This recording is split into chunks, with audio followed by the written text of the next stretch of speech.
자, 포인트 네 번째, 정비구역입니다. 정비구역에 대해서 이제 정하는 건데, 정비구역 안에서의 개발행위입니다. 정비구역 안에서의 개발행위. 정비구역 안에서의 개발행위라고 하는 것은 뭐냐면, 여러분들 정비구역이라고 하는 우리 정비법은 공적 사업이에요, 사적 사업이에요? 공적 개발이 되는 공적 사업에 해당되는 거잖아요. 그런데 거기에서 개발 행위를 한다는 것은 사적인 개발 행위가 이루어질 수 있다는 얘기예요. 그러면 당연히 그런 사업은 공적 개발의 공적 사업 부분에 방해를 두면 돼야 안 돼요. 그러면 당연히 공적 사업하고 있는 그 사업자한테 물어봐야 돼, 안 물어봐야 돼요? 물어봐는 계기를 거쳐야 된다고, 이게. 나중에 이 사회에서. 이거 하는데 크게 문제가 없겠습니까? 괜찮아. 하는 거예요. 그래서 보면 우리가 그래서 뭐가 나온 거예요, 이게? 원래는 우리가 정비법이라고 하는 것은 공적 개발이게 되기 때문에 뭘 받는다고 해야 돼요? 인가를 받는. 그게 계속 아까 인가 나왔잖아요. 앞에서 기본 계획하고 정비 계획만 입안하고 수립을 한 거지. 그 다음부터는 전부 다 뭐죠? 인가 받는 거예요. 다 인가 받는 거예요. 근데 갑자기 허가가 나왔다는 얘기는 뭐냐면 공적인 개발을 하는 부분에 있어서 사적 개발이 이루어지고 있으니까 그 부분에 대해서 뭐 하겠다는 얘기예요. 그 지역에 대한 허가는 받아야죠. 됐나요? 그래서 허가를 받는 거예요. 그럼 허가 대상이 되는 것은 우리 국토계획법에서 개발행위 기억나시죠? 국토계획에서 개발행위 얘기해 주세요. 건공물 토토토. 건공물 토토토. 그게 바로 국토계획법의 개발. 그거 그대로 들어가고 또 하나 거기에 추가되는 게 뭐냐면 건축물의 건축에서 건축물의 용도 변경이 있죠. 건축물의 건축에서 용도 변경이란 부분이 없었거든요. 그게 하나가 추가되는 거예요. 건축물의 건축의 내용 중에서. 됐나요? 건축물의 건축의 내용 중에서 건축물의 용도라는 게 하나 추가가 된다고. 그리고 이게 또 추가되죠. 중목. 중목에 대한 뭐죠? 벌채와 식재. 이게 들어가. 그래서 건공물 토토토. 토하고 난 뒤에 배가 고프니까 중목으라. 이렇게 돼요. 중목장. 이렇게 돼요. 그렇죠? 중목의 벌채와 식재. 당연히 경작의 목적으로 이런 행위가 이루어지면 허가 대상이 아니잖아요. 경작 목적이 아닐 경우를 얘기하는 거예요. 그렇죠? 그러면 허가 대상은 이렇게 되고 허가 대상에서 제외가 되는 게 있어요. 허가 대상에서 제외되는 거. 간이 공작물을 설치하는 경우 있죠. 간이 공작물이니까 허가 대상에서 뭐 한다? 제외, 예외. 허가 대상이 아니다는 얘기예요. 그러면 또 하나, 중목에 대한 벌채나 식재. 중목의 식재는 당연히 뭐죠? 허가 대상이었죠. 근데 그냥 보는 거 있죠. 보는 목적의 중목, 관상용 중목을 임시로 식재한 거 있죠. 이건 허가 대상이 아니다는 얘기예요. 하지만 이 관상용 중목이라 할지라도 이거를 어디에다가 식재를 하면? 경작지에 하면. 그럼 다른 목적이 있는 게 이게. 경작지는 경작을 위해서 하는 건데 갑자기 거기다가 관상용 중목을 집어넣었다는 얘기는 야, 이거 뭐지 이거? 뭔가 의도가 있는데? 그래서 그럴 경우에는 뭐죠? 허가를 받아야 돼요. 됐나요? 원래 중목의 벌채와 식재, 중목을 심는다든지 잘라낸다든지 이렇게 하는 거는 허가 대상이 된다고. 그런데 관상용에 대한 임시 식재, 임시로 식재하는 경우는 허가 대상이 아니라고요. 그런데 그거를 어디에? 경작지에 만약에 하게 된다. 그럼 그거는 허가 대상이 된다고. 제외된다. 그 얘기입니다. 그래서 보세요. 정비구역에서 여기서부터 여기까지 해당하는 행위를 하려는 자는 누구한테? 제가 얘기했잖아요. 이 앞에서 이거 빼고 전부 다 뒤에 시장 군수 등. 시장 군수 등이 뭐 받아야 돼요? 허가를 받아야 한다는 거. 됐죠? 허가받은 사항을 변경하는 때에도 똑같이 그렇게 합니다. 그럼 여기서 기억나시죠? 허가 대상이 되는 거. 건, 공, 물, 토. 토하고 토했으니까 뭐 먹어야 돼요? 죽 먹어야죠. 죽 먹어야 돼요. 이렇게 됩니다. 이렇게 된다는 거. 그래서 건축물의 건축에서 가설 건축물 포함합니다. 그런데 원래 국토계획법에 허가 대상이 된 건 용도 변경이 없었어요. 근데 이 용도 변경도 뭐 한다? 들어간다는 얘기지. 됐나요? 그 다음에 공작물에 대한 설치. 자, 농림수산부의 생산에 직접 이용되는 곳서 간이 공작물 있죠. 즉 비닐하우스나 종묘 배양장이나 탈곡장 이런 간이 공작물의 설치는 뭐 한다? 허가 대상이 아니다. X. 됐나요? 그 다음 이동이 쉽지 아니하는 물건을 몇 개월? 1개월 이상 쌓아놓는 행위일 때 허가 대상이 된다는 얘기예요. 1개월 밑으로는 아니고. 그 다음에 토지의 형질 변경, 공유수면의 매립도 해당하는 거예요. 공유수면 알죠? 우리 이제 배웠으니까. 그 매립하는 경우도 형질을 바꾼 거잖아 지금. 그러니까 그런 경우도 우리가 허가받아야 대상. 근데 경작을 위한 토지 형질 변경은 허가 대상이 아니다 그 얘기예요. 됐나요? 경작이니까. 그리고 토석의 채취, 토지의 분할, 그리고 중목의 벌채 및 식재, 관상용 중목의 임시 식재는 허가 대상이 아니에요. 그런데 그 관상용을 경작지에 만약에 심게 되면 그건 허가 대상이 되는 거죠. 그래서 이렇게 됩니다. 그래서 변경할 때도 똑같이 허가를 받아야 된다 그 얘기입니다. 됐나요? 네. 그래서 정비구역에 대해서 개발 행위는 뭐 아까 했는데 또 나왔네요. 그렇죠? 그래서 이렇게 되고 그 다음 기득권 보호가 나옵니다. 그러면 기존에 공사 또는 사업에 이미 착수한 거 있죠. 그게 정비구역으로 정했다는 얘기잖아요. 그런데 그게 정비구역을 정하고 개발을 한 게 아니고 정비구역으로 정하기 전부터 사업을 하고 있는 곳에 정비구역을 정했다는 얘기예요. 그럼 기득권이잖아 이게. 나 정비구역 정할 줄 몰랐다. 무슨 말이세요? 원래 정비구역에서 개발행위 하면 허가받을 대상이 되는 거잖아요. 근데 원래는 이 허가받는 대상이 아니었다고. 왜? 그 구역이 아니었으니까. 나 그거 했다. 그럼 어떻게 하라고? 나보고. 이렇게 된 거예요. 그래서 공사 또는 사업이 이미 뭐 한 거는 착수하고 얼마 이내. 그렇죠. 기득권 보호를 해주는데 착수한 자에 한해서 30일 이내 신고 후에 시행해라고. 그래서 보시면 개발행위 허가권자인 시장군수 등은 행위에 대한 허가를 하려는 경우로서 사업 시행자가 있는 경우에는 미리 그 사업 시행자의 의견을 드려야 한다는 거. 그리고 허가를 이거 무슨 말인지 알겠죠? 아까 얘기했잖아요. 사적 개발을 할 때 공적 개발 사업 시행자가 있다고. 그러면 그 공적 사업 시행자한테 사적 개발을 하려고 할 때 이쪽에 사적 개발을 하려고 하는데 해도 되겠습니까? 하고 의견 물어봐라고. 그 얘기예요. 그래서 개발행위 허가권자 시장 군수 등은 행위에 대한 허가를 하려는 경우 사업 시행자가 있는 경우, 그러니까 정비 사업을 하고자 하는 사업 시행자가 있는 경우에는 그 사업 시행자의 의견을 뭐 해야 된다고? 미리 들어야 된다 그 얘기예요. 그리고 허가를 받아야 하는 행위로서 정비구역의 지정 및 고시 당시 이미 관계법령에 따라 행위 허가를 받았거나 허가를 받을 필요가 없는 행위에 관하여 그 공사 또는 사업에 착수한 자는 정비구역이 지정 고시된 날로부터 얼마? 30일 이내에 그 공사 또는 사업 진행 사항과 시행 계획을 첨부하여 관할 누구? 시장 군수 등에게 신고한 후에 이를 계속 시행할 수 있다는 거. 이게 신고해라는 얘기예요. 정비사업에서는. 아시겠죠? 그 얘기를 하는 겁니다. 그리고 정비구역 안에서 허가를 받은 행위는 국토계획 및 이용에 관한 법률에 따른 개발행위 허가를 받은 것으로 본다. 어차피 똑같은 거니까. 그리고 정비예정구역 또는 정비구역에서는 주택법에 따르는, 이건 주택 부분이니까 함부로 지역주택조합에 대한 조합문을 모집하면 돼야 안 돼요? 안 되죠. 왜냐하면 정비법에 대해서 이루어지는 거기 때문에 정비에 대한 조합원이 따로 있잖아요. 그러니까 이건 지역주택조합 하면 안 된다고. 우리 개발법 할 때도 이 얘기 한번 했잖아요. 하면 안 된다고. 그렇게 해서 정비구역 안에 개발행위는 이렇게 보시면 되고, 그 다음에 정비구역에 대한 해제입니다. 이게 이제 이 숫자도 조금 많이 헷갈리는 거죠. 그렇죠? 해제 부분. 우리가 뭐가 끝나면 아까 공사가 끝나면 공사가 완료되고 난 뒤에 공사가 완료되면 당연히 정비구역이 어떻게 돼요? 해제되겠죠. 그건 당연한 얘기예요. 그런데 그건 당연한 거고 정비구역이 중간에 해제되는 경우도 있다는 얘기예요. 그 경우를 보자는 얘기예요.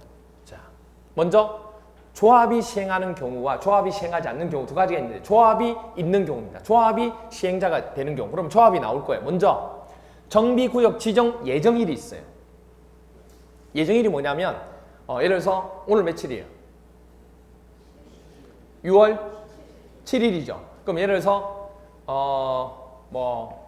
예를 들어서 이렇게 시간 6월 7일 날 정비구역을 지정하기로 뭐 할 때 기본 계획을 짜고 할 때 정비 계획 짤 때 미리 뭐 한 거예요? 계획을 세운 거예요. 아니 언제 정비 구역을 정하겠다는 계획은 세울 거잖아요. 그게 바로 정비구역 지정 뭐죠? 예정일이 되는 거예요. 되나요? 그럼 뭐 날짜를 정해놔야지 한두 끝도 없이 뭐 할 수는 없잖아요. 그러니까 날짜가 있을 거라고. 됐나요? 그러면 지정 예정일은 지정된 거야, 안 된 거야? 아니, 자, 아기를 낳는데요. 아기 낳는 예정일이 10월 달이에요. 지금 아기 낳았죠? 아직 안 낳았잖아요. 무슨 말인지 이해가요? 예정일이라고. 그러니까 뭐냐면 정비구역으로 지정 예정일은 정할 수 있잖아요. 아기를 낳는 날을 정할 수 있잖아요.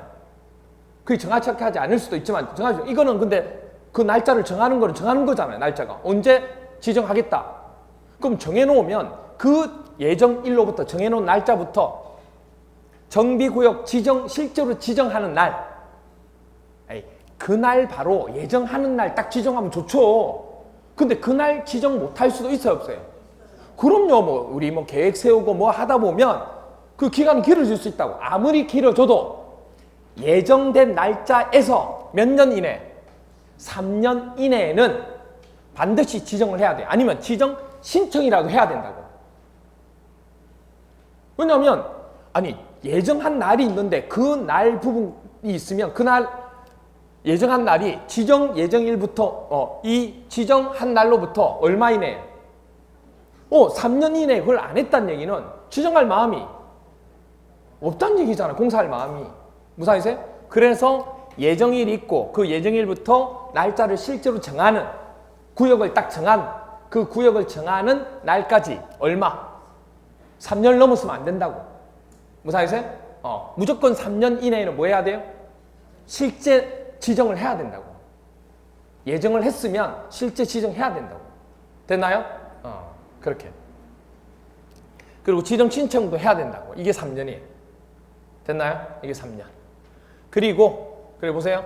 정비구역 지정권자는 정비 예정구역에 대하여 기본계획에서 정한 정비구역 예정일이 있다고. 그 예정일부터 얼마까지? 3년이 되는 날, 3년이 되는 날까지 특별자치시장, 특별자치도지사, 시장 또는 군수가 보세요. 여기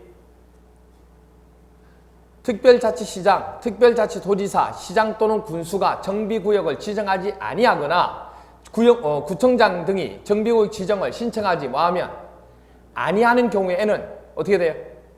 정비구역 등을 뭐 할 수 있다? 해제할 수 있다. 누구의 이자들이? 지정권자잖아. 아까 했잖아요. 무사히세요? 그래서 특별자치시장, 특별자치도지사, 시장 또는 군수가 정비구역 지정을 하지 아니하거나 구청장 등이 정비구역 지정을 신청하지 아니하는 경우에는 구청장 등이 정비구역 지정을 신청하는 거예요. 이거는. 그래서 그럴 경우에는 정비구역 등을 뭐 한다? 해제해야 된다. 됐나요? 자, 그리고 이렇게 돼요. 그리고 그럼 이제 정비구역 지정은 했어요. 정비구역 지정을 했습니다. 그렇죠? 지정했으면 이제 조합을 추진위원회 있죠. 조합을 설립하기 전에 조합을 설립하려고 미리 발족되는 게 누구예요? 추진위원회. 추진한 위원회. 추진위원회가 있을 때는 조합 설립 추진위원회가 승인을 받아야 되죠. 자, 조합은 설립할 때 뭐 받아요? 인가 받아요. 추진위원회는 뭘 받아요? 승인 받아요. 그러니까 이 추진위원회는 어디서 나오냐면 정비법에서 나와요. 개발법에서는 추진위원회가 없어요. 무사히세요? 그래서 추진위원회가 구성이 된 경우 조합 설립 추진위원회가 승인을 받아야 되는데 그때 정비구역 지정일로부터 몇 년 이내? 2년 이내에 승인 신청을 해야 돼요. 2년 이내에 승인 신청 안 했다. 그럼 어떻게 된다고? 정비구역이 해제된다고. 됐나요? 그러니까 무조건 2년 이내에 신청해야 돼요. 뭐가 있을 때? 추진위원회가 구성이 될 때. 추진위원회가 없으면 뭐 상관없지만. 그리고 승인 받았어요. 승인 받았습니다. 받고 난 뒤에는 이제 조합을 설립해야 되죠. 순서가 보세요. 조합 인가를 받고 추진위원회를 한다는 게 말이 돼야 안 돼요?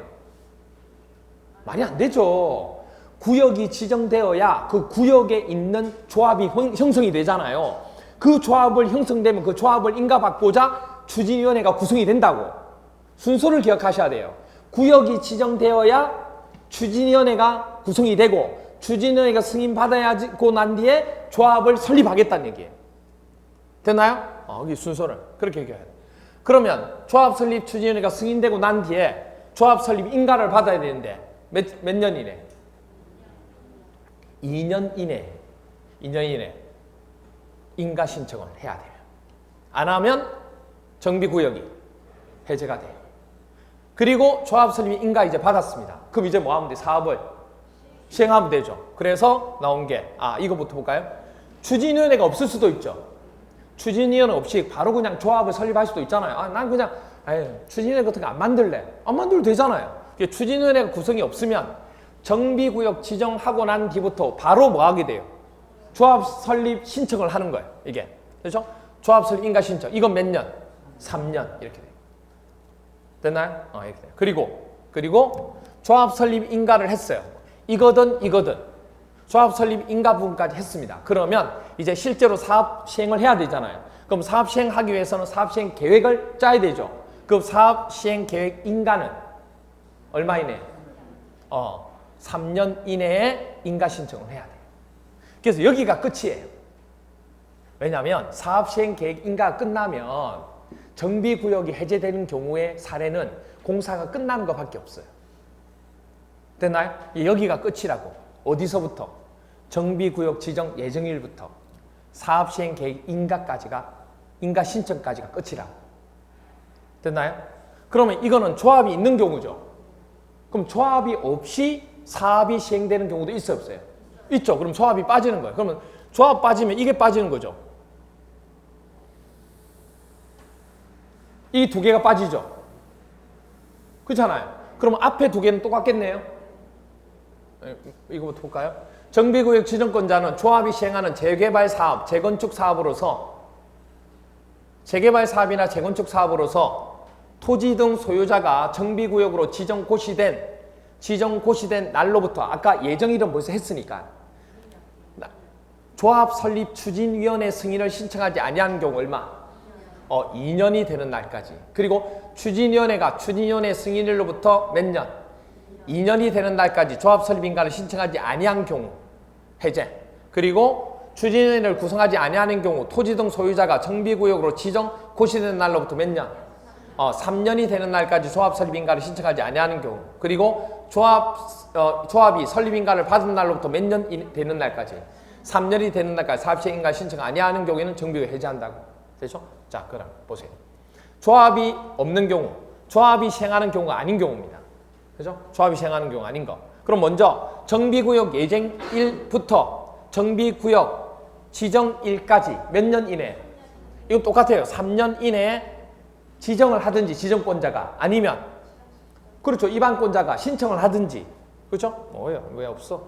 뭐 똑같은 얘기니까. 똑같은 얘기가 없어요. 그렇게 돼요. 됐나요? 그렇게 되고 그다음 정비구역 지정일로부터 지정됐어 이제. 그러면 조합 설립 추진위원회와 조합 설립은 없어지죠. 그럼 바로 어디로 가면 돼? 그렇죠. 바로 사업 시행 계획 인가로 가면 되죠. 바로 일로 가면 되죠.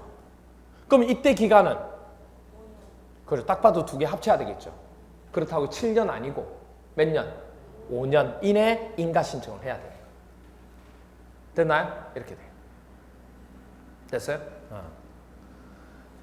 그래서 이게 되게 까다로운 수치 중에 하나입니다. 외우기 힘든 것 중에 하나예요. 근데 외우기 힘든데 이거 외우는 방법 중에 하나가 이겁니다. 뭐 들어가면? 추진 들어가면 얼마? 무조건 2년. 추진 들어가면 무조건 2년. 왜냐하면 여기서부터 여기까지를 물어보죠. 여기서 여기 물어보는 거 맞죠? 그러면 뒤에 추진이 붙겠죠. 그러면 여기서부터 여기까지 물어보려도 추진 물어봐야 되죠. 그러니까 이거든 둘 다 양쪽을 물어보려면 추진이란 위원회가 무조건 들어가잖아요. 그럼 추진 들어가면 무조건 얼마? 2년이라고. 고민하지 말고 정비구역을 해제하는 경우는 추진 들어가면 2년. 됐나요? 그리고 잘 보세요. 정비구역이 지정되고 여기는 지정되고 조합 설립인가가 추진위원회가 없을 땐 조합 설립인가가 나왔죠. 그때는 3년이죠. 그렇잖아요. 그리고 조합 설립 인가에서부터 사업 시행 계획 인가가 3년이죠. 그런데 이런 말 없이 정비구역 지정에서 구역 지정이 됐잖아요. 그러면 조합 말고 원래 조합이 없다고 하면 바로 어디 가요? 사업 시행이죠. 사업 시행이에요. 바로 다이렉트로 가면 이거 얼마? 이것만 생각해라. 두 개만 기억하면 돼요. 두 개만. 추진 나오면 얼마? 2년. 정비구역 지정부터 어디까지? 사업 시행 계획 인가까지 나오면 몇 년? 5년. 나머지 몇 년? 3년. 보세요. 3년. 3년이잖아. 3년, 3년, 3년. 많은 걸 외우려고 들면 안 돼요, 여러분들이. 많은 걸 외우시면 안 돼. 아시겠어요?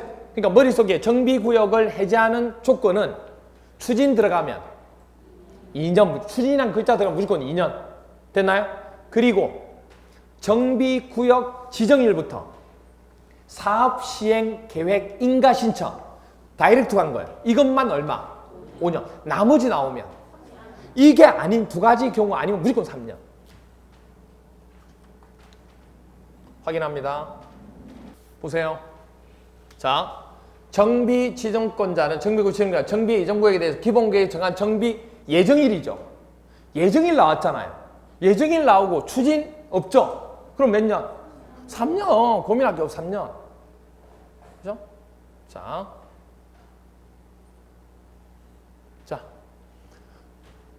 정비구역 지정고, 정비구역 지정고시. 나왔네요? 지정고시 나고 뒤에 사업 시행 계획 나오면, 인가 신청 나오면 5년. 근데 뒤에 보니까, 추진위원회 나왔네요? 몇 년? 2년. 추진위원회 나왔네요? 몇 년? 2년. 그죠? 그리고 보니까, 추진위원회를 구성하지 않은 거는 추진이 아니죠? 추진위원회가 구성하지 않은 건 추진 아니에요. 이거 추진 나왔다고 하면 안 돼. 토지 소유자 정비구역 지정하고 정비구역 지정했네. 맞네요? 그럼 뒤에 사업 시행 계획 인가 신청 나와야 되죠. 사업 계획 아니잖아요, 지금.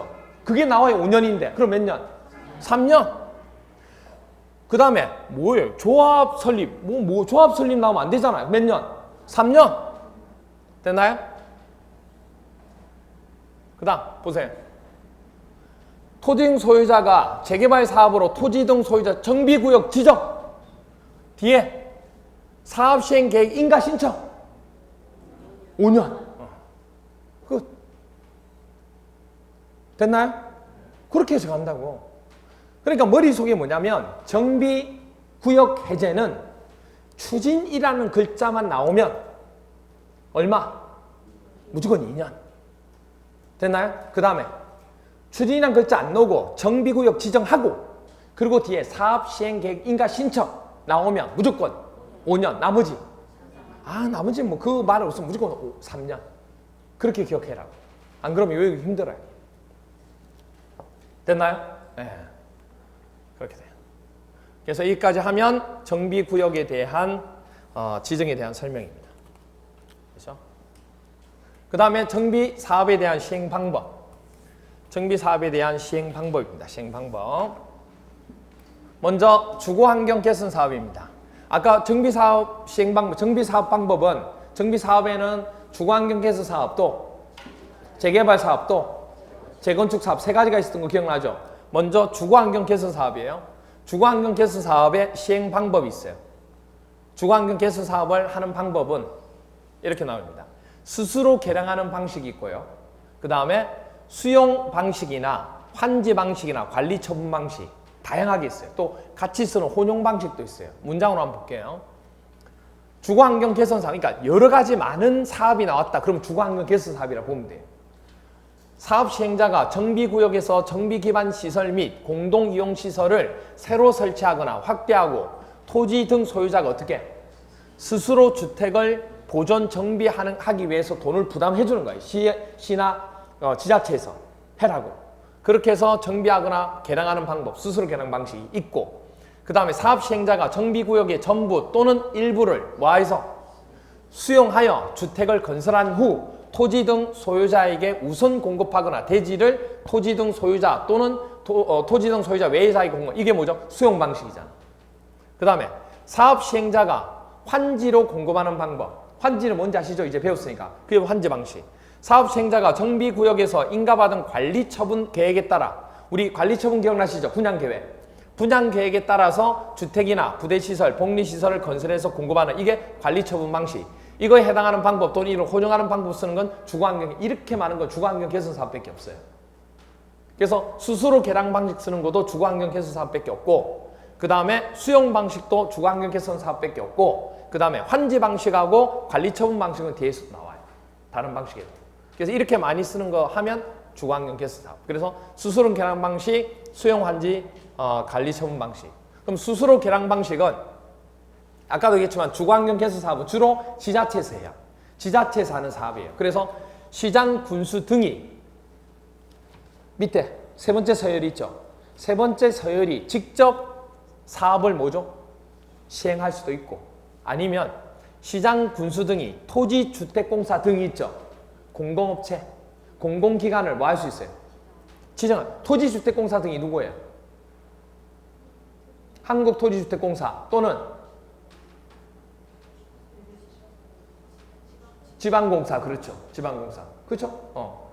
그래서 공공의 지정 시행해서 할 수 있다는 거. 그러면 이때 여기서 지정 시행할 때 자기가 직접 하지 않고 공공한테 지정했잖아요.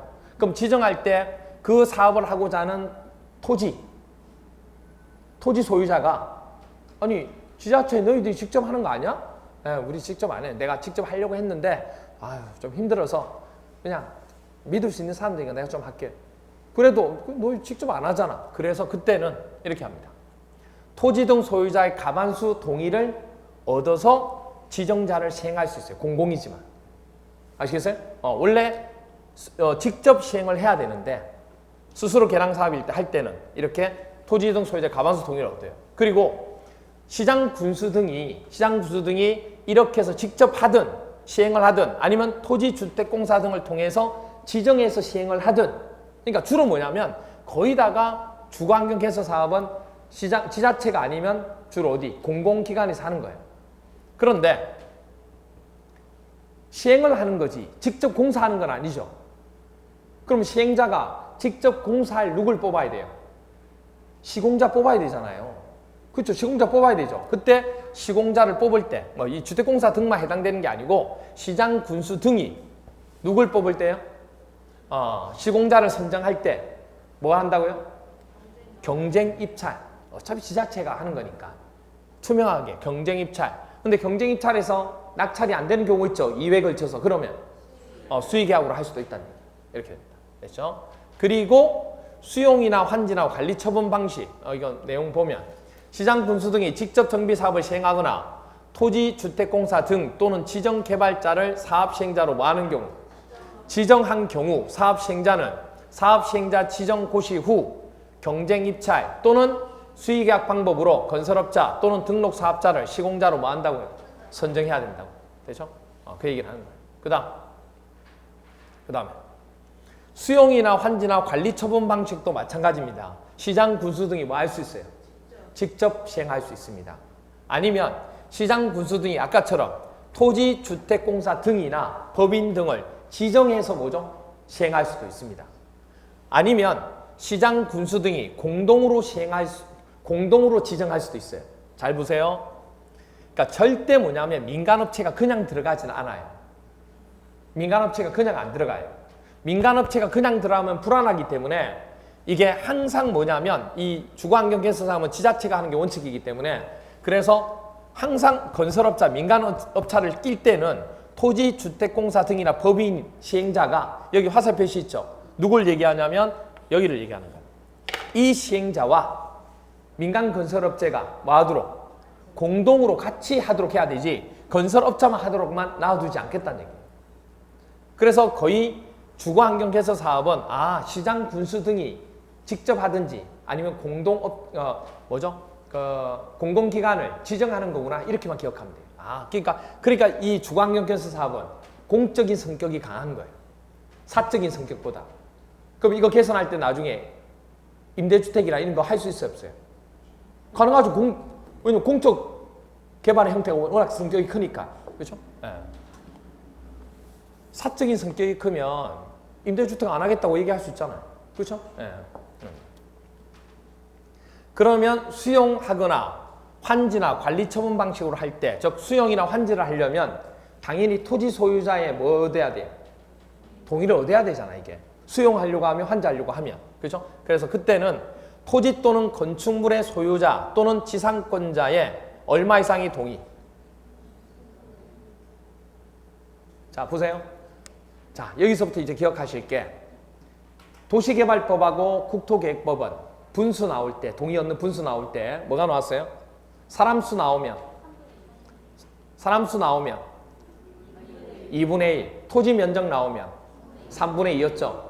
그렇죠? 개발을 해나갈 때는 땅을 먼저 우선시했죠. 정비할 때는 정비하는 거기 때문에 사람을 우선시합니다. 그럼 사람이 3분의 2, 그 다음에 토지 면적이 2분의 1, 그걸 기본으로 합니다. 그 기본으로 해서 그거보다 조금 더 많아지는 경우도 있고 적어지는 경우가 있죠. 그거보다 많아지는 경우가 있어요.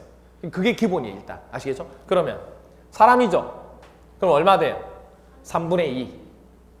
사람이 먼저인 거. 이상 동의하고, 세입자 세대수는 우리 일반적으로 얘기하는 게 아니잖아, 지금. 그러니까 세입자 세대수의 얼마? 가반수. 동의를 얻어야 됩니다. 왜냐면 세입자 들어가 있으면 이거 수용이나 환지할 때 얘기해야 되니까. 그래서 수용이나 환지나 관리 처분 방식으로 주거환경 개선 사업을 한다. 그러면 토지 또는 건축물 소유자 또는 지상권자의 얼마? 3분의 1. 왜냐하면 이게 토지 등 소유자잖아요. 주거환경 개선 사업이나 어디는 주거환경 개선 사업이나 재개발 사업은 토지 등 소유자라고 하면 토지 소유자, 건물 소유자, 지상권자 아까 얘기했잖아요. 그러니까 이것 또는 이거의 3분의 2 이상 동의. 그리고 세입자가 있으면 세입자 세대수의 얼마? 가반수 동의를 얻어요. 그런데 이런 경우가 있어요. 세입자가 즉 반이죠, 반. 2분의 1보다 작을 경우도 있어요, 없어요? 너무 적을 경우 있잖아요. 그럼 그때는 동의를 안 받아도 돼요. 그래서 보면 세입자 세대수가 토지 등 소유자의 얼마? 2분의 1 이하인 경우, 적다는 얘기예요. 그럴 경우에는 세입자 동의 절차 없이 가능하다는 얘기입니다. 동의가 가능하다. 됐나요? 그것만 기억하시면 돼요. 그 다음 특례. 주거환경 개선 사업의 특례입니다. 건축 허가를 받을 때와 부동산 등기할 때 보통 우리 여러분들 알죠? 건물 지을 때도 채권 구입해야 되는 거 아시죠? 그렇죠? 그런데 건축 허가를 받을 때와 부동산 등기할 때 무슨 사업일 때는? 주거환경 개선 사업일 때는 국민주택 채권 매입하지 않아도 돼요. 그런 혜택을 주겠다는 거죠. 그런 혜택, 면제 이렇게 돼요.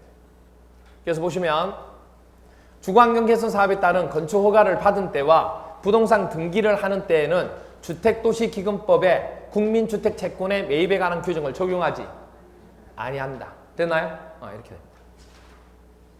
그래서 우리가 정비사업 시행방법 첫 번째에서 이렇게 정리를 한 겁니다. 그 다음에 두 번째 부분 보시면 재개발 사업에 대해서 나오는데 첫 번째 우리 무슨 사업 했어요? 첫 번째 주거환경 개선 사업 했죠? 그럼 이제 재개발 사업을 보자는 얘기예요. 재개발 사업의 시행 방법 두 개밖에 없어요. 관리 처분 방식하고 환지 방식 돼야 안 돼요? 관리 처분 방식은 세 개 방식 다 써요. 왜? 분양해 주는 거니까. 다 쓴다고. 환지 방식을 쓸지 안 쓸지 지금 하는 거예요. 스스로 개량 방식은 안 되는 게 왜냐하면 스스로 개량 방식은 지자체에서 돈을 주고 이렇게 할 수 있도록 하는 거기 때문에 스스로 개량은 안 들어가요. 사적인 경우는 더욱더 안 들어가고. 그래서 그러면 재개발 사업이라는 것은 관리 처분 방식은 당연히 될 거고 환지 방식 돼야 안 돼요. 환지 방식이 되려면 땅을 개발해서 다시 들어오게끔 하는 거죠. 그럼 땅을 개발해야 되는 거죠. 그렇잖아요. 땅과 관계 있으니까. 그러면 재개발은 다 허무는 거죠. 다 허무는 거잖아요. 그러니까 환지 방식 해도 돼야 안 돼요? 되죠. 아까 주거환경 개선 사업도 환지 되잖아요. 왜? 다 허무는 거니까. 땅까지. 그렇죠? 네. 그러면 이렇게 할 수 있겠네요. 그러면 나중에 뭘 때는 무슨 사업일 때는 우리끼리만 얘기하자고. 재건축 사업일 때는 뭐가 안 돼요? 환지가 안 되죠. 왜? 땅을 개발한 게 아니니까. 땅은 두고 건물만 허물었잖아요. 무슨 말 이해가 돼요? 그럼 나중에 가서 뒤에 가서 재건축 나오면 환지 방식은 시행 방법이 아니겠네요. 그럼 시험 문제에서 재건축 나오는데 환지 방식으로 이런 말 나오면 무조건 틀린 거예요. 됐나요? 오케이. 자, 그러면 관리처분 방식에서 재개발 사업의 시행자는 시행자가 아까 얘기했죠. 주거환경 개선 사업은 누가 한다고요? 지자체가, 시장, 군수 등이. 왜냐하면 산꼭대기 있는 달동네이기 때문에 생각해 보세요. 달동네에서 돈을 내서 조합하려면 돈 내서 얼마든지 해야 되잖아요. 할 사람이 없을 거란 얘기예요. 자기네들이 사업을 할 수가 없을 거란 얘기예요. 무시하는 게 아니고 그런 어떤 경우가 많기 때문에 그건 조합을 형성할 수도 없고 토지 등 소유자가 할 수도 없다고. 그래서 누가 하는 거예요? 지자체가 나서는 거예요. 하지만 이거는 달동네가 아니잖아 지금. 그러면 중간 정도의 상업지역이나 공업지역에 대해서 해나가는 거기 때문에 스스로 조합을 형성할 수도 있고 또 땅을 허물었기 때문에 모두 가능해요. 토지 소유자도 존재하잖아요. 그래서 재개발 사업을 할 때 재개발 사업은 조합이 사업을 시행할 수도 있고 누가 또? 토지 등 소유자가 할 수도 있다고. 근데 토지 등 소유자가 얼마예요? 20인 미만이기 때문에 조합을 형성하지 않는다고. 20인 미만인데 뭘 조합을 형성해가지고 하겠어요. 그래서 토지 등 소유자가 20인 미만일 경우에는 조합을 형성하지 않고 사업을 하겠다. 자기들이 직접 시공자 선택해가지고 하면 되잖아요. 그래서 기억하실 게 재개발 사업은 조합이 사업 시행을 하는 시행자가 될 수 있고 또 토지 등 소유자가 할 수도 있다고. 그러니까 무조건 뭐냐면 재개발 사업이 시험 문제 나왔어요. 그런데 반드시 조합이 되어야 된다. 그럼 맞아요, 틀려요? 틀리라고. 반드시 조합이 하는 거 아니에요. 토지 등 소유자가 사업 시행을 할 수도 있는 거예요. 되나요? 이렇게 됩니다.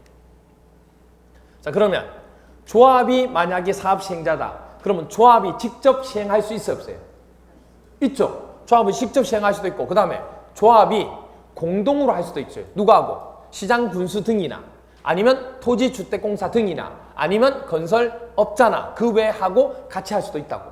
됐나요? 그 다음 조합이 시공자를 만약에 뭐 할 때? 선정할 때 조합이 시공자를 선정할 때는 경쟁입찰이나 수의계약. 그럼 이제 결론 나왔네요.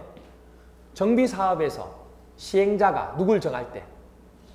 시행자가 시공자를 실제로 공사하는 시공자를 정할 때는 원칙은 경쟁입찰 아니면 수의계약이네요. 됐나요? 아까 시장 군수 등이 할 때도 주거환경 개선 사업에서 시장 군수 등이 할 때도 누가 경쟁입찰 수의계약으로 시공자 모집했잖아요. 그러면 지금 재개발 사업에서 조합이 할 때도 누가 시공자 선정할 때 경쟁입찰 수의계약 한다고 했잖아요. 자 보세요. 그렇게 하고 토지 등 소유자가 할 때 20인 미만인 토지 등 소유자가 직접 시행할 수도 있고 시공자 선택해가지고 그리고 토지 등 소유자가 공동으로 할 수도 있어요. 토지 등 소유자하고 시장 군수가 같이 하든지 아니면 토지주택공사하고 같이 하든지 건설업자하고 같이 하든지 그 외에 같이 하든지 할 수 있다고. 됐나요? 자 그런데 여기서 이때 조합은 시공자를 선정할 때 경쟁입찰이나 수의계약으로 했죠. 그런데 예외적으로 토지 등 소유자가 뭘 정할 때? 시공자를 선정할 때는 경쟁이나 수의계약으로 안 해도 돼요. 그럼 뭘 해도 돼요? 바로 이겁니다. 규약으로. 왜? 개인이죠. 민간이잖아요. 민간이 하는 거기 때문에 규약으로, 약속으로 해도 된다고. 됐나요? 그래서 규약으로 할 수 있다는 거. 됐죠? 이렇게 주어집니다. 됐죠? 그래서 이것만 조심하세요. 원칙은 자 머릿속에 시장 군수 등이 하든지 조합이 하게 되면 누가 어떤 방법으로 시공자를 선정한다? 경쟁 아니면 수의계약으로. 됐죠? 그런데 뭐 할 때는 토지 등 소유자가 만약에 시공자를 선정할 때는 무슨 방법으로? 규약으로. 됐나요? 이렇게만 기억해 주시면 돼요. 그렇게 봐주시면 되고. 자 그러면 보세요. 조합은 조합 설립 인가를 받은 후 조합총회에서 무슨 방법으로 한다고요? 경쟁입찰이나 수의계약. 아까 얘기했죠. 수의계약은 2회 이상 경쟁입찰 유찰될 때 한다고. 그 방법으로 건설업자와 등록사업자를 시공자로 선정하여야 하지만 조합원이 얼마? 100명, 즉 100인 이하인 정비사업은 조합총회에서 뭐로? 정관으로 정하는 바에 따라 선정할 수 있다. 그럼 이제 다 나왔네, 결론이. 시장 군수가 하든지 조합이 하면 시공자 선정 방법은 경쟁입찰 아니면 수의계약. 근데 조합이 하는데 조합은 인원이 100인 이하일 때는 정관을 통해서 한다는 거. 그럼 아예 토지 등 소유자가 하면 규약으로 한다는 거. 그렇게만 딱 기억하면 되는 거예요. 그죠? 그래서 토지 등 소유자가 재개발 사업을 시행하는 경우에는 사업 시행 계획 인가를 받은 후 규약에 따라 건설업자, 등록사업자를 시공자로 선정한다는 얘기예요. 됐죠? 이렇게 보시면 돼요. 그리고 사업 시행자는 선정된 시공자와 공사에 관한 계약을 체결할 때에는 기존 건축물의 철거 공사에 관한 사항도 포함시켜서 합니다. 왜냐하면 철거를 해야 거기다 새롭게 개발을 하잖아. 그죠? 정비를 하기 위해서는. 그렇죠? 그것도 포함시키겠다. 그 얘기입니다. 됐죠? 그 다음에 이제 마지막 하나 남은 게 재건축 사업입니다. 재건축. 아까 재개발했죠? 주거환경개선 사업했죠? 마지막으로 남은 게 재건축 사업이에요. 재건축 사업에 시행하는 방법. 재건축 사업에 대한 시행 방법이에요. 시행 방법은 자, 관리 처분 방식은 3개 다 있다고 그랬어요. 자, 이거 환지 방식 돼요? 안 돼요? 안 돼요. 왜 안 돼요? 땅을 허무는 게 아니죠. 건물만 허물었잖아요. 그렇죠? 그렇게 됩니다. 그래서 보시면 관리 처분 방식이 관리 처분으로 하는 방식밖에 없으니까 주택이나 부대시설, 복리시설, 오피스텔을 건설하고 분양을 해서 분양자를 선택해서 계획하는 그런 방식을 해서 공급하겠다는 얘기예요. 그리고 또 하나 여기 보시면 딱 보세요. 다른 데는 주택이나 부대시설, 복리시설까지 가능한데 오피스텔은 없었거든요. 오피스텔이 있는 건 어디밖에 없어요? 그렇죠. 재건축 사업일 때밖에 없어요. 재건축 사업일 때만 오피스텔 건설 부분 할 수 있도록 하는데 다 되는 게 아니고 어디에만? 준주거지역하고 어디? 상업지역에서만 오피스텔은 할 수 있도록 해주는 겁니다. 아시겠죠? 그래서 우리 재건축 사업에 있어서 오피스텔 하면 누구예요? 오준상이. 그렇죠? 오피스텔의 대가는 재건축 사업의 오피스텔 대가는 오준상. 아시겠죠? 오준상. 그래서 오준상 이렇게 됩니다. 그런데 이거도 다 짓도록 하면 안 되기 때문에 연면적은 전체 건축물 연면적이 얼마? 30% 이하로. 그래서 오준상, 쌍, 이렇게 돼요. 그렇죠? 오준상, 30% 이렇게 돼요. 그리고 시행자는 재건축 사업에 있어서 시행자는 보세요. 재건축 사업은 원래 주거환경 개선 사업은 시장 군수 등에 있죠. 그럼 누구는? 재개발하고 재건축은 조합이 형성될 수 있죠. 그리고 재개발은 땅을 허물었기 때문에 토지 등 소유자로 할 수 있죠. 그런데 누구는? 그렇죠. 재건축은 건물에 대한 것만 허물었기 때문에 그 건물에 대한 조합은 그 건물 소유주가 조합은 형성할 수 있는데 토지 소유자가 나오는 건 아니잖아 이게. 그래서 조합이 시행하는 겁니다. 토지 등 소유자가 없어요 여기는. 그래서 조합이 시행하고 조합원의 뭐죠? 과반수의 동의를 받아서 시장이나 군수, 토지주택공사, 건설업자 또는 등록사업자가 공동으로 시행할 수도 있습니다. 됐죠? 조합 얘기가 재건축 얘기가 나오면 재건축에는 가반수 엄청 좋아요. 가반수에 따라 모든 걸 다 결정합니다. 그리고 안전진단. 왜냐하면 다른 것들은 상관이 없는 다른 것들은 다 허물었죠. 근데 이거 뭐만 허물어요? 건축물만 허물잖아요. 그럼 건축물이 허물어야 될지 허물어지 말아야 될지 그거 진단해야죠. 그래서 뭐 하는 게 뭐예요? 안전진단. 그래서 안전진단은 요청을 하는데 원래 안전진단 받는 시기가 도래한 경우 있죠. 주기가 있잖아요. 그럼 그때 이제 해도 되는 거고 아니면 그 주기가 돌아오지 않더라도 요청하는 경우가 있어요. 즉 정비 예정구역 건축물 및 그 부속 토지 소유자 얼마 이상이 10분의 1 이상이 동의를 받아서 요청할 수 있습니다. 그러니까 무조건 요청하는 게 아니고 10분의 1의 이상이 동의를 얻어야 돼요. 정비 예정구역 건축물 및 그 부속 토지 소유자. 어차피 여러분들 안전진단 할 때 재건축 사업은 토지 등 소유자가 건축물 및 그 부속 토지 소유자잖아요. 이게 토지 등 소유자예요. 그 토지 등 소유자의 10분의 1 이상의 동의를 받아야 요청한다고. 그냥 요청하는 게 아니고. 누가요? 누가? 안전진단 누가? 정비계획의 입안권자가 주택단지 건축물을 대상으로 실시하는 겁니다. 됐나요? 그래서 누가 하느냐 그러면 안전진단을. 정비계획 누가요? 입안권자가. 입안권자 누군지 아시죠? 정비계획 입안권자가 어디에? 위에 아래에요? 아래. 그럼 누구예요?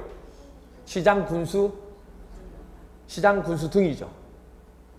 시장 군수 등이잖아요. 그래서 정비계획 입안권자가 주택단지의 건축물 대상으로 실시를 하는 겁니다.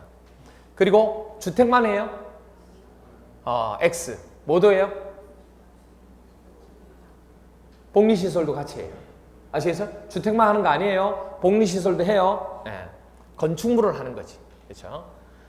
그리고 비용은 안전진단 실시를 요청하는 자에게 원래는 누가 부담해야 돼요? 입안권자가 부담해야죠, 당연히. 시기가 도래하면 안전진단을 입안권자가 해야 되잖아요. 근데 안전진단을 입안권자 해야 되는데 그게 아니고 만약에 여기서 안전진단을 시기가 도래하지 않았는데 보니까 너무 낡고 너무 위험하다는 얘기예요. 그래서 안전진단 해주세요 요청할 수 있잖아요. 그래서 그 등급에 해당되면 안전진단 해서 등급에 해당되면 재건축 사업을 하게끔 하겠다는 얘기예요. 그러니까 여기서 얘기하는 거는 안전진단 실시를 요청하는 자에게 부담시킬 수 있는 경우는 원칙은 누가 부담하는데? 입안권자가 부담하는 게 맞죠. 그런데 요청했을 때만. 아시겠어요? 그 기간이 아닌데도 요청했을 경우 그때는 안전진단 실시 요청하는 자에게 부담시킬 수 있다고. 안전진단에 대한 비용은. 안전진단 비용을 얘기하는 거예요. 그 다음 제외대상. 안전진단 대상에서 제외되는 거. 천재지변 등으로 주택이 붕괴되어 신속히 재건축을 추진해야 되는데 안전진단 하고 있으면 돼야 안 돼요? 안 되죠. 이거 무조건 해야죠. 두 번째. 주택의 구조 안정상 사용 금지가 필요하다고. 이거 무너져요. 조금 있으면. 무너지는데 무슨 안전진단을 해요? 그렇죠? 인정한다는 거 누가 인정했다는 얘기인지 아세요? 입안권자가. 입안권자가 인정했다는 얘기예요. 아무나 인정하면 안 되죠. 그 관할 구역에 있는 장이 인정한 거예요. 그리고 안전 등급이 얼마? D나 E를 이전에 받았다는 얘기예요. 입안권자가 지정하는 업체가 안전진단을 해야 되는데 그 전에 이 등급을 받은 건물은 안전진단을 할 필요가 없죠. 그거는 인정이 되니까. 그렇죠? 그리고 결정은 정비계획 입안권자는 안전진단 결과와 도시계획 및 지역 여건 등을 종합적으로 검토하여 정비계획 입안 여부를 뭐 하는 거예요? 결정하는 거예요. 그렇죠? 이렇게. 그래서 정비계획의 누구는 재건축 사업의 정비계획 입안을 위해서 재건축 사업을 하려면 안전진단 해야 되거든요. 그래서 정비 예정구역별 정비계획 수립 시기가 뭐 할 때 도래하면 요청이 없더라도 안전진단 실시를 해야 된다고. 누가? 입안권자가. 됐나요? 그리고 특별시장, 특별자치도지사, 시장군수 또는 자치구의 구청장. 누구예요? 정비계획의 입안권자. 아까 입안권자 얘기했잖아요. 입안권자. 그래서 입안권자는 안전진단 요청이 있는 때에는 요청일로부터 30일 이내에 국토교통부 장관이 정하는 바에 따라 안전진단 실시 여부를 뭐 해야 돼요? 결정해서 누구한테? 요청한 자에게 통보를 해줘야 돼요. 그러니까 아까 10분의 1 이상이 토지 등 소유자가 요청을 했을 거잖아요. 동의를 받아서. 그러면 가타부타 얘기를 해줘야 돼요. 그리고 재건축 사업의 안전진단은 주택단지의 건축물을 하는 거지 주택만 하는 게 아니에요. 이거를 대상으로 한다는 거. 다만 정비계획의 입안권자가 천재지변 등으로 주택이 붕괴가 되어 신속히 재건축을 추진할 필요가 있다고 인정하는 것. 그리고 주택의 구조 안전상 사용검증가 필요하다고 하고 정비계획의 입안권자가 인정하는 것. 그리고 정비계획 입안권자가 진입도로 등 기반시설 설치를 위해서 불가피하게 정비구역에 포함된 것으로 인정하는 건축물. 그리고 시설물의 안전 및 유지관리에 관한 특별법 시설로서 지정받은 안전등급이 얼마? 미흡이 D거든요. 분량이 E가 돼요. 그렇죠? C가 딱 보통이니까. 이 경우에는 안전 대상에서 제외할 수 있다는 거. 그렇죠? 정비계획의 입안권자는 현재 조사를 통해서 해당 건축물의 구조 안전상 건축 마감, 설비 노후도 및 주거환경 적합성 등을 심사하여 안전진단 실시 여부를 결정하여야 한다는 거. 입안권자는. 됐나요? 그리고 안전진단 실시가 필요하다고 결정한 경우에는 한국건설기술연구원, 국토안전관리원, 안전진단 전문기관에 안전진단을 뭐 한다고요? 의뢰한다고요. 그러면 정비계획 입안권자는 안전진단 결과와 도시계획 및 지형 여건 등을 종합적으로 검토해서 이 결과 나왔을 거잖아요. 이거하고 다 검토해서 정비계획 입안 여부를 결정하는 겁니다. 그러면 그걸 가지고 특별자치시장 및 특별자치도지사를 제외한 정비계획 입안권자는 정비계획의 입안 여부를 결정한 경우에는 지체 없이 누구한테? 지정권자한테. 그럼 지정권자 누구예요? 특별시장, 광역시장, 도지사. 됐나요? 도지사. 이거는 원래는 밑에 누구예요? 시군이죠. 시장 군수예요. 그런데 이거는 보고하는 보고서이기 때문에 원칙은 이루어진 거는 시장 군수가 하는 거예요. 지정은 하는 거예요. 근데 그 보고서 자체는 누구한테 간다고요? 도지사한테 전달되는 거예요. 그래서 도지사에게 결정 내용과 해당 안전진단 결과 보고서를 뭐 한다고요? 제출해야 한다는 거예요. 그럼 특별시장, 광역시장, 그 다음에 특별자치시장, 도지사, 특별자치도지사는 필요한 경우 한국건설기술연구원 또는 국토안전관리원, 그러니까 뭐냐면 아까 이 세 개 업체 중에 하나가 입안권자가 해서 결과가 나왔을 거잖아요. 그걸 위에 있는 지정권자가 구역을 지금 지정구역을 해야 되고 안전진단 부분을 확인을 해야 되잖아요. 검사를. 그 검사 위해서는 민간업체는 제외하죠. 안전진단 전문기관 제외하고 공공에 해당되는 한국건설기술연구원이나 국토안전관리원의 안전결과의 적정성에 대해서 검토를 할 수 있다고. 그 얘기를 하는 거죠. 됐죠? 이 얘기가 바로 재건축 사업에 대한 설명인 거예요. 여기까지가. 됐나요? 자, 그 다음에 마지막으로 보시면 그런데 보세요. 재개발하고 재건축 사업은 누가 사업을 시행했죠? 시행자가? 얘기해 주세요. 누구예요? 조합이하고 토지 등 소유자죠. 주거환경개선 사업은 누가 사업을 시행했어요? 시장 군수 등이. 됐나요? 그러니까 원래 뭐냐면 재개발하고 재건축은 시장 군수 등이 사업을 안 해요. 자기가 직접 안 한다고. 요구하면 공동으로 할 수는 있지만 직접 안 한다고. 그래서 재개발은 토지 등 조합이나 토지 등 소유자가 사업 시행자가 되고 또 누구는 재건축 사업은 조합만이 사업 시행자가 된다고. 그러니까 시장 군수가 나설 일이 없다고. 그런데 재개발과 재건축 사업이지만 공공 시행자가 시행하는 사유가 있다고. 이 경우일 때는 시장 군수 등이 하든지 시장 군수 등이 지정한 공공기관이 할 수 있다고. 주거 환경 개선 사업처럼. 그런 경우가 아닌 것은 하고 시험 문제 물어본다고. 그래서 그 케이스를 보는 거예요. 정비계획에서 정한 정비사업 시행 예정일부터 몇 년 이내에 사업 시행 계획 인가를 신청하지 아니하면 2년입니다. 2년 이내에 신청을 아니하거나 사업 시행 계획 인가를 신청한 내용이 위법 또는 부당하다고 인정할 때, 그러니까 이게 안 한다는 얘기는 조합이 안 한다는 얘기잖아요. 그럼 조합이 안 하는 거기 때문에 어쩔 수 없이 뭐 해야 돼요? 공공이 나설 수밖에 없다고. 그대로 둘 수는 없잖아요. 이렇게. 그 다음 재건축 사업은 제외. 그 다음에 천재지변 등 사유로 긴급한 정비, 순환 정비 방식으로 정비 사업을 시행할 필요가 있다고 인정할 때도 누가 한다고요? 공공시행자가 한다고. 그 다음 해당 정비구역의 국공유지 면적 또는 국공유지와 토지주택공사 등이 소유한 토지, 그러니까 국가에서 소유한 부분, 지자체에서 소유한 부분이 합한 면적이 전체 토지 면적의 2분의 1 이상, 반 이상이라고. 이는 전제 조건일 때를 얘기하는 거예요. 됐나요? 지금 재개발, 재건축 하는 것이 국가에서 소유하고 있는 땅이 지자체에서 소유하는 땅이 반 이상이라고. 그러면 국가가 나설 수도 지자체가 나설 수 있어 없어요? 있죠.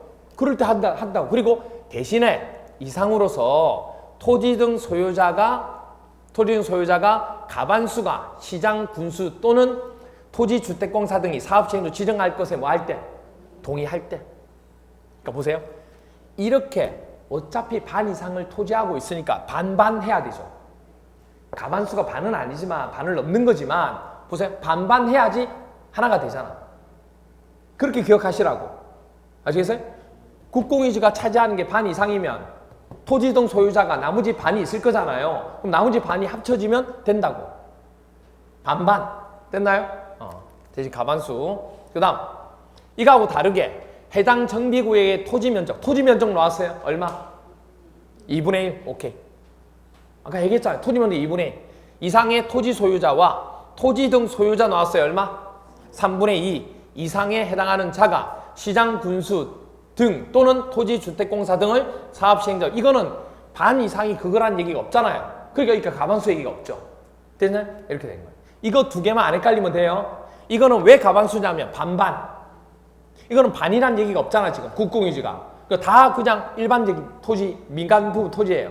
그러면 토지 해당 정비 토지 면적의 2분의 2 이상 토지 소유자 그리고 토지 등 소유자의 3분의 2 이상. 됐죠? 면적 나오면 2분의 1, 소유자 나오면 3분의 1. 그 다음에 조합 설립할 때는 이거보다 더 많아지고 나중에 뒤에 가서 나올 거고. 됐나요? 이렇게 돼요. 그래서 조합 설립인가 후에 시장 군수 등이 직접 정비 사업을 시행하거나 토지주택공사 등을 사업 시행자로 지정 고시할 때는 그 고시를 언제? 무슨 얘기냐면 보세요. 지금 재개발이나 재건축 사업은 누가 원래 하기로 했어요? 조합이 하기로 했잖아. 조합이 사업을 하기로 했잖아. 그럼 조합 인가까지 다 받을 거잖아요. 근데 갑자기 누가 사업을 한대요? 시장 군수 등이 사업을 한대. 그럼 조합은 집에 가야죠. 조합 설립 인가 후 시장 군수 등이 직접 정비 사업을 한대. 무슨 말이가 돼요? 시행하거나 토지주택공사 등이 사업 시행자로 지정 고시됐대요. 그럼 조합은 해제돼야죠.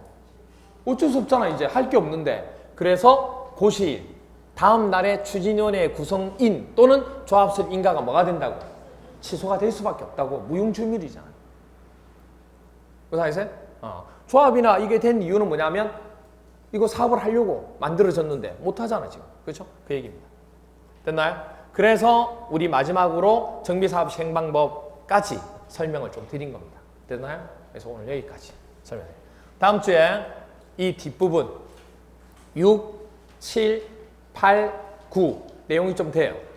이 부분 하고 그리고 건축법 부분 앞부분 조금 나가도록 할 겁니다. 알겠죠?